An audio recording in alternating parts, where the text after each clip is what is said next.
கவரிமானில் முன்னாடியே சொல்லிடுறேன் ஒரு இன்சிடென்ட். அதில் வந்து ஒரு சீன், ஒரு பிளாக் வரும். சிவாஜி சார் ஒய்ஃப் வந்து வேறு இவனோட கூட இருக்கிற மாதிரி ஒரு பிளாக் வரும். அதுக்கு பேஸு வந்த உடனே முத்துராமா இங்கே வாடா அப்படின்னார் சிவாஜி எஸ்பிஎம். என்னண்ணே அப்படின்னேன். என் பொண்டாட்டி கெட்டு போய் நான் பார்த்தது இல்லைடா, எப்படிலாம் சொல்கிறா, நீ ஆக்ட் பண்ணி காட்டுறா அப்படின்னாரு. அவன் அந்த டாலி தள்ளுறான், அப்படியே பார்த்து வந்துடுறான். இதை விட்டான், அந்த மார்க் நிற்கணும் நியாயப்படி. நிற்கலைன்னா எனக்கு ஃப்ரேம் போயிடும். இன்னும் ஃப்ரேம் போய் பார்த்தோன்னா தள்ளிட்டான். கவரிமான் ஷூட்டிங் தான். செட்டுக்கு வந்துட்டார். நல்ல வெயில் உள்ளே இருக்க முடியல, அப்படி கொதிக்குது. வந்து உட்காந்தாரு. கொஞ்சம் ஃபேன் அரேஞ்ச் பண்ணுறா பாபு அப்படின்னாரு. ஏன்னா மேக்கப் இருக்க ஏசியில் உட்காருங்க, நாங்கள் கூப்பிட்டு தான் வரக்கூடாது. நான் இங்கே உட்காரணும், நான் உட்காந்தா நான் அந்த சீனை பார்க்கணும், அந்த சீனில் அவங்க என்ன பண்ணுறாங்கன்னு தெரியணும் எனக்கு. அந்த ஹீரோயின் இருக்காங்க இல்லையா, ஹீரோயினோ ஹீரோவோ யாரோ, ஹவு தே பர்ஃபார்ம். ஸோ அதை பார்த்தாலும் எனக்கு வந்து நான் பண்ணும்போது ஈஸியாக இருக்கும். என்கிட்ட சில ஃபோட்டோஸ் இருக்குது, அவங்கள பார்த்த உடனே உங்களுக்கு என்ன ஞாபகம் வருதுன்னு சொல்லி. பஞ்சன் கிரேட் ரைட்டர். நாங்கள் எங்கள் லைஃப்பில் பாதி தூரம் அவரோட தான் ஸ்பெண்ட் பண்ணியிருக்கோம். அது சொன்னீங்க என்கிட்ட எங்கேயே கேட்டவர்கள் நான் எத்தனை நாளும் பார்ப்பேன், எத்தனை பார்த்துருக்கேன் சார். ஈவன் டுடே பார்ப்பேன் நான். Okay, towards end sir. அம்பிகாலாம் சான்ஸே இல்லை சார். அந்த மாதிரி வித்தியாசம் வந்து எடுக்க முடியாது சார். ஏதோ கல்யாணம் ஆகிட்டு பொண்ணு வந்து இன்னொருத்தரோட போகிறேன்றது இப்போ பற்றி நான் பேச மாட்டேன். அந்த காலத்தில் ரொம்ப பயங்கரமான ரிஸ்க் அது. Black Sheep's நினைவு ஒரு பறவை presented by Dhanvantralaya Ayurveda speciality hospital மற்றும் ஆச்சி மசாலா. வணக்கம் and welcome to Black Sheep's நினைவு ஒரு பறவை presented by Dhanvantralaya Ayurveda speciality hospital Aachi hotel sambar. நினைவு ஒரு பறவை எப்படிப்பட்ட நிகழ்ச்சி அப்படின்னு உங்களுக்கு தெரியும்.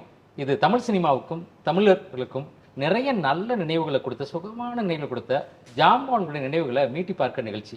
இந்த நிகழ்ச்சிக்கு யார் வந்திருக்காங்க அப்படின்னு பார்த்தீங்கன்னா, எஸ்பி முத்துராமன் அவர்கள் நம்ம எல்லாருக்கும் தெரியும். கஜினி, கமல், சிவாஜின்னு மிகப்பெரிய நடிகளை வச்சு இயக்குனா ஆகப்பெரிய இயக்குனர். அவருடைய படங்கள்லாம் முத்தா இருக்கும் அப்படி இல்லைங்களா? முத்தா இருக்கிறதுக்கான காரணம் என்ன அப்படின்னு பார்த்தீங்கன்னா, அவருக்கு பின்னாடி இருந்து அந்த கேமரா கண்கள். அந்த கேமரா கண்கள் யார் அப்படின்னு பார்த்தீங்கன்னா திரு பாபு சார் அவர்கள். அவங்க தான் நிகழ்ச்சி வந்திருக்காங்க. வணக்கம். வணக்கம். ரொம்ப முக்கியமான கவரிமான் மறக்க முடியும். நடிகர்கள் சிவாஜி. கவரிமானில் முன்னாடியே சொல்லிடுறேன் ஒரு இன்சிடென்ட். அதில் வந்து ஒரு சீன், ஒரு பிளாக் வரும். சிவாஜி சார் ஒய்ஃப் வந்து வேறு இவனோட கூட இருக்கிற மாதிரி ஒரு பிளாக் வரும். அதுக்கு பேஸு வந்த உடனே முத்துராமா இங்கே வாடா அப்படின்னார் சிவாஜி எஸ்பிஎம். என்னண்ணே அப்படின்னேன். என் பொண்டாட்டி கெட்டு போய் நான் பார்த்தது இல்லைடா, எப்படிலாம் சொல்கிறா, நீ ஆக்ட் பண்ணி காட்டுறா அப்படின்னாரு. ஏண்ணா நீங்கள் இவ்வளோ பெரிய நடிகர், நீங்கள் உங்களுக்குலாம் நான் சொல்லியே தரணுதெல்லாம், இதுதான் சீன் என்ன, இதுதான் பிளாக் என்ன, நீங்கள் பார்க்குறீங்க, உங்கள் ரியாக்ஷன் அப்படின்னு சொல்லிட்டாரு. அந்த ஷாட் வந்து சிவாஜி சார் அங்கே நின்றுட்டுருப்பார். இங்கே டாலி இங்கேருந்து லாங்லேருந்து அப்படியே வந்து அவர் க்ளோஸ்அப்பில் வைக்கிறோம். அது கண்ணெல்லாம் ஜவான் ஆகிடும்.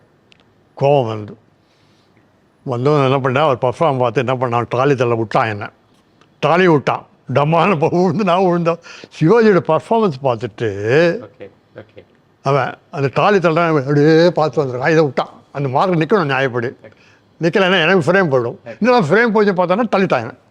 எல்லாம் ஹோல் யூனிட் கீழே வந்து. எது சொல்ல வரேன்னா அப்படி ஒரு பர்ஃபார்ம் பண்ண. அதாவது சிவாஜி சாருமே பார்க்க முடியாது சார். நான் சொல்லிடுற கேட்டுட்ருக்கேன் போது. அவர் வந்து நான் ஏபிஎன் படம் ஒர்க் பண்ணும்போது 4:30 இந்த மார்னிங் வருவார். புரியுதா? வந்து எதுக்கு மேக்கப் போடுறதுக்கு. அப்போல்லாம் இந்த இவ்வளோ ஃபெசிலிட்டிஸ் கூட மேக்கப் பண்ணலாம். தலை சுட்டால் நல்லா இருக்கும், கொஞ்சம் ஏசிலாம் இருக்கும். வந்த உடனே நேரம் உடனே ஃபஸ்ட்டுக்கு அவர் கூப்பிடுறது அது அசிஸ்டன்ட் டைரக்டர் தசரதான்னு ஒருத்தர் இருப்பார். அவர் கூப்பிடுவார். ஓதுடா படிடான்னு அர்த்தம். டைலாக் படி அந்த ஃபுல் டைலாக் படித்தாகணும். படித்து கேட்டு 4:30 மணிக்கு வந்து மேக்கப் போட்டுக்கிட்டு இதுதான் முதல் வேலை இருக்குது. கேட்டு சரி இரு நான் சொல்கிறேன் அப்படின்னு திருப்பி ஒப்பிப்பார். ஏதான அண்ணா அப்படி தெரியும் இது விசாரிச்சு சொல்கிறியா, சரி அப்படி திருப்பி சொல்லுவார். ப்ரிப்பேர் பண்ணி செட்டுக்கே வருவார்.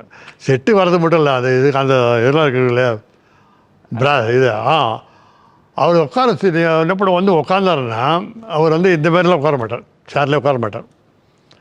இரும்பு சேர் இருக்கு இல்லையா, இந்த காட்ரேஜ் சேர், அதெல்லாம் உட்காருவார். அப்படி உட்காந்துப்பார். இப்படி பண்ணவும் மாட்டார்.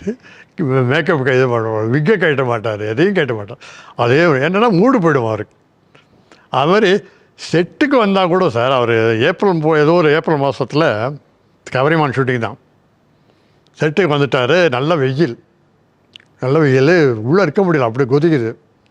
வந்து உட்காந்தாரு. கொஞ்சம் ஃபேன் அரேஞ்ச் பண்ணுறா பாபு அப்படின்னாரு. சரி மேக்கப் நம்ம போய் சொல்லிட்டு அரேஞ்ச் பண்ணி வச்சுட்டேன். ஏன்னா மேக்கப் இருக்க ஏசியில் உட்காருங்க, நாங்கள் கூப்பிட்டு தான் வரக்கூடாது. நான் இங்கே உட்காரணும், நான் உட்கார்ந்தா நான் அந்த சீனை பார்க்கணும், அந்த சீனில் அவங்க என்ன பண்ணுறாங்கன்னு தெரியணும் எனக்கு. அந்த ஹீரோயின் இருக்கா இல்லையா, ஹீரோயினோ ஹீரோவோ யாரோ, ஹவு தே பர்ஃபார்ம். ஸோ அதை பார்த்தாலும் எனக்கு வந்து நான் பண்ணும்போது ஈஸியாக இருக்கும். அவன் ஒன்று பண்ண நம்ம ஒரு மூலையில் இருந்துட்டு என்ன ஏதுன்னு கேட்குறத விட நர்ஸில் பார்த்தா பர்ஃபார்ம் பண்ணுறதுக்கு ஈஸியாக இருக்கும்னு சொல்லி நான் போக மாட்டேன்னு சொல்லிவிட்டு ஒரு ஃபேனு, ஒரு சைடில் ஒரு ஸ்டூல் ஆஷ்ட்ரே இந்த சைடில் பிடிப்பார். ஆஷ்ட்ரே வச்சுட்டு போட்டால் அந்த என்ன ஃபேன் அது கடை ஓடிட்டுருக்கும். அந்த ஃபேன் வச்சுக்கிட்டு வெளியில் போகவே மாட்டார். எந்த காரணத்தும் போட அந்த ஷூட்டிங் பிரேக் அப்படின்னா உள்ளே போவார். 2 மணி 2.25 மணிக்கு உள்ளே இருப்பார். அதெல்லாம் இந்த பப்பியம்மாங்க அப்புறம் பப்பியம்மா இவங்கெல்லாம் அந்த ஒர்க்கு வேறு ஒன்றும் தெரியாது அவனுக்கு. லைஃப்லாம் அப்படி தான் இருந்தார். அதே போல் வெற்றிக்கு ஒருவன் திரைப்படத்தில் புஷ்பலதா வந்து அது ஆமாம் வெற்றிக்கு ஒருவன் சார். அது வந்து மேஜர் சுந்தரராஜன் ரஜினிகாந்த் தான் பிளான் பண்ணோம். ஓகே. அது வந்து ஆக்சுவலாக இன்ஸ்பிரேஷன் ஃப்ரம் நாங்கள் எந்த இயருக்கு வந்து 84 இருக்குமா இல்லை 8 சரி ஏதோ இயர் வச்சுக்கோங்க. ஏன் சொல்கிறேன்னா நாங்கள் ஃபிலிம் ஃபெஸ்டிவல் போயிருந்தோம்ல, அப்போ அந்த படத்தை பார்த்தோம். ஸோ அந்த படத்தை என்ன பண்ணுவாங்கன்னா பார்த்தோன்னா ரஜினி தான் சன்னாக பண்ணது, சிவாஜி வந்து மேஜர் ரோல். அது அந்த தான் பிளான் பண்ணோம் நாங்கள். அதை கடைசியில் ரஜினி அது ஏதோ காரணம் ரஜினி பண்ணல. ஸோ மேஜர் ஃபாதரை போட்டு சிவாஜி அது சரியாக ஒர்க் அவுட் ஆகும். ஏன்னா அது வந்து பையனை வந்து ஷூட் பண்ண பார்த்துட்டு பழி வாங்குவார்.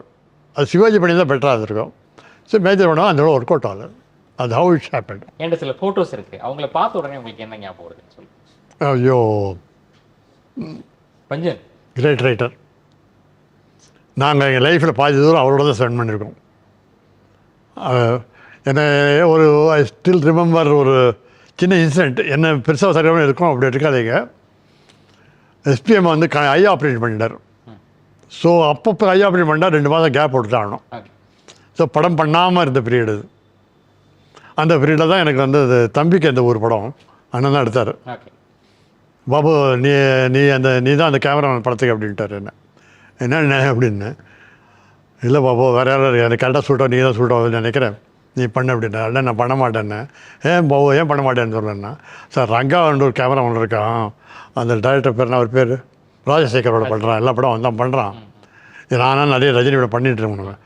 அவன் பண்ணான்னா அவன் லைஃப் கொஞ்சம் பெட்டராக வரும், அதனால் வந்து அவனை போடுங்கன்னு முதல்ல ரிலக்டன்ட்டு. அப்புறம் விட இவரை பற்றி இன்னொன்று சொல்லணும். முக்கியமான விஷயம் என்னென்னா, is a very good producer, to writer, அதெல்லாம் இருக்கலாம். இஸ் நாட் குட், நாட் ஒரு வியாபாரி இல்லை, நல்ல வியாபாரி இல்லை அவர். அது என்ன இன்சிடென்ட்னா, உல்லாச பறவைகள் படத்தை வந்து நார்த் சவுத் ஸ்டைல் படம் வாங்கிட்டார் அவர். வாங்கிட்டு நல்ல ப்ரைஸ் வந்து கொடுத்துட்டார். கொடுத்துட்டு கொஞ்சம் படம் ஃபுல்லாக வந்தோடனே படம் ரொம்ப எக்ஸ்ட்ரானே வந்து நிறைய கலெக்ட் பண்ணணும்னு சொல்லிவிட்டு திருப்பி அது வாங்கிட்டார் அவர்கிட்ட. யார்கிட்ட சூப்பர் ஃப்ளாப் அது, சரியாக போகல அந்த படம். அந்த மாதிரி கொஞ்சம் லைஃப்பில் வந்து சினிமா நல்லா ரைட்டர் எல்லாம் இருக்கணும், சில ரிஸ்க் வந்து அன்வான்டாக பண்ணுவார் அவர். அந்த மாதிரி ஒரு கேரக்டர். ஆனால் பஞ்சுன்ற பஞ்சு தான் அவர், ரியல் பஞ்சு. பஞ்சனோட சீன் அவர் அவசியம் இல்லை. அவர் எழுதுன அந்த காட்சி எப்படிப்பட்ட காட்சி எடுக்கும்போது எனக்கே அப்படி இருந்தது. அப்படி ஏதாவது ஒரு காட்சி அவர் மாதிரி சார், அவர் மாதிரி ரைட்டர் தான். அதாவது எனக்கு முரட்டு கால கதை சொன்னார் என்கிட்ட. முரட்டு கால கதை எங்கேயே கேட்ட கதை என்கிட்ட சொன்னார். அது ஒரு சின்ன இன்சிடென்ட் சொல்கிறேன், அது ஈஸியாக போடுவேன். அதனால் நைட்டு ஒரு 9 மணிக்கு ஃபோன் அவர் பஞ்சண்ணேன், நீ மாமி கூப்பிட்டு வீட்டுக்கு வா பாபு அப்படின்னாரு. என்னென்ன நீ மாமி கூப்பிட்டு வான்றீங்கன்னு, நீ கூப்பிட்டு வா அப்படி போனோன்னா. மாமி கூப்பிட்டது காரணம் வந்து மாமியும் ஆச்சியும் க்ளோஸ் ஃப்ரெண்ட்ஸ், ரொம்ப க்ளோஸாக இருப்பாங்க. மாமி அது மாவடு போடணுமா, மாவடு போடுறதுக்கிட்டு ஆச்சியோட கூட்டம் போது மாவடு போடணும்னு கேட்டால் ஆச்சியை போட சொல்லுவான்னு சொல்லிட்டு உட்கார வச்சு அந்த 2 கதையும் சொன்னார் எனக்கு. அது முரட்டுக்காலை பார்க்க போனால் மகாபாரதம் பேசு தானே அது. யோசனை பண்ணி பாருங்கள், மகாபாரதம் பேசு தான் அது. பஞ்சபாண்டவர்கள். ஆமாம், அது எங்கேயே கேட்டால் கூட ஏதோ ஒரு சொன்னார் என்கிட்ட.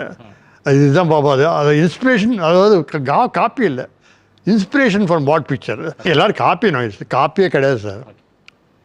சார்ட் ஆஃப் இன்ஸ்பிரேஷன், அதை பார்த்து வர்றது தான் அது. அது நீங்கள் சொன்னீங்க என்கிட்ட எங்கேயே கேட்டவர்கள் நான் எத்தனை நாளும் பார்ப்பேன், எத்தனை பார்த்துருக்கேன் சார். ஈவன் டுடே பார்ப்பேன் நான். ஓகே, இப்போ போட்டால் உட்காந்து பார்த்து. அதில் ரொம்ப பிடிச்ச விஷயம் ஏன், என்ன காரணம் அது? Towards end sir. அம்பிகாலாம் சான்ஸே இல்லை சார். அந்த மாதிரி வித்தியாசம் வந்து எடுக்க முடியாது சார். ஏதோ கல்யாணம் ஆகிட்டு பொண்ணு வந்து 102 போகிறேன்றது இப்போ பற்றி நான் பேச மாட்டேன். அந்த காலத்தில் ரொம்ப பயங்கரமான ரிஸ்க் அது.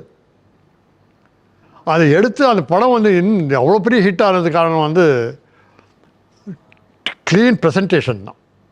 அது எஸ்பிஎம் கரெக்டாக கொடுப்பார். அது ரஜினியோட ஆக்டிங்கில் உங்களுக்கு ரொம்ப பிடிச்ச படம்? அவன் கரெக்டாக திருப்பி சொல்ல நினைக்கிறது எங்கேயே கேட்டக்குள்ள தான் ஃபஸ்ட். ஏன்னா 3 ஜென்ரேஷன் சார். அது நாட் தட் ஈஸி. அதுவும் அந்த கிளைமேக்ஸு அம்பிகா வந்து பார்ப்பேன் நான் எவ்வளோ தூரம் பார்த்தோம். அது மட்டும் நான் அப்படி தூக்கிட்டு வரதெல்லாம் வந்து ரஜினி அதான் இல்லை. ரஜினியை வந்து கம்ப்ளீட்டாக ஆக்ஷன் ஹீரோ ஆக்கி கத்தி வச்சுட்டு உங்களுக்கு கஷ்டமாக இருக்குது. கோச்சிக்காதீங்க, தயவு செஞ்சு யாரும் கோச்சிக்காதீங்க. இல்லை சார், பர்ஃபார்ம் பண்ணக்கூடிய ஆர்டிஸ்ட் சார். ரொம்ப நாங்கள் நிறைய பண்ணிட்டோம் ரஜினி வச்சு. அதோட எந்த பிரச்சனை குறையும் கிடையாது எங்களுக்கு.